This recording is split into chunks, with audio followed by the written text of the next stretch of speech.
اس نے آج تک یہ نہیں پوچھا ہے کہ تم خدا کو مانتے ہو یا نہیں، حنفی ہو کہ شافعی، مالکی ہو کہ حنبلی، جعفری ہو کہ کیا ہو تم، کبھی نہیں پوچھا۔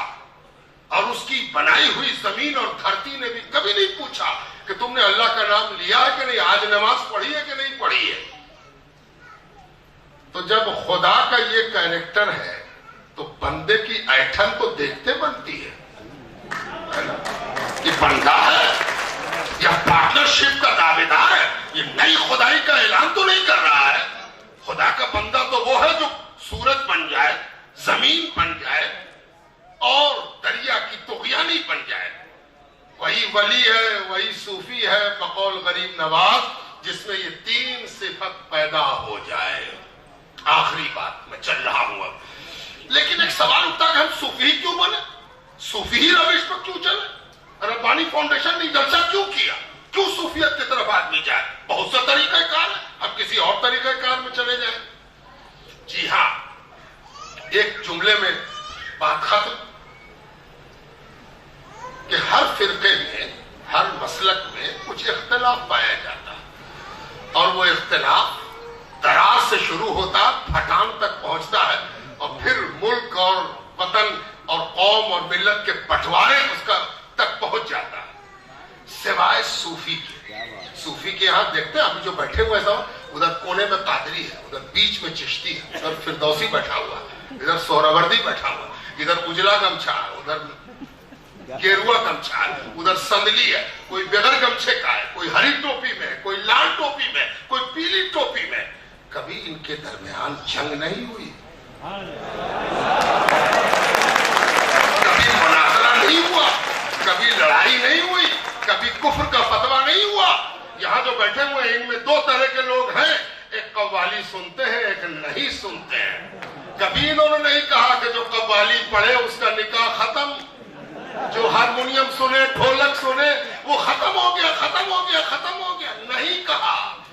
دنیا میں ایک ہی فلسفہ ہے چلنے کا، اس کا نام ہے صوفیزم، اس لیے کہ یہ ہر حالت میں محبت دکھاتا ہے۔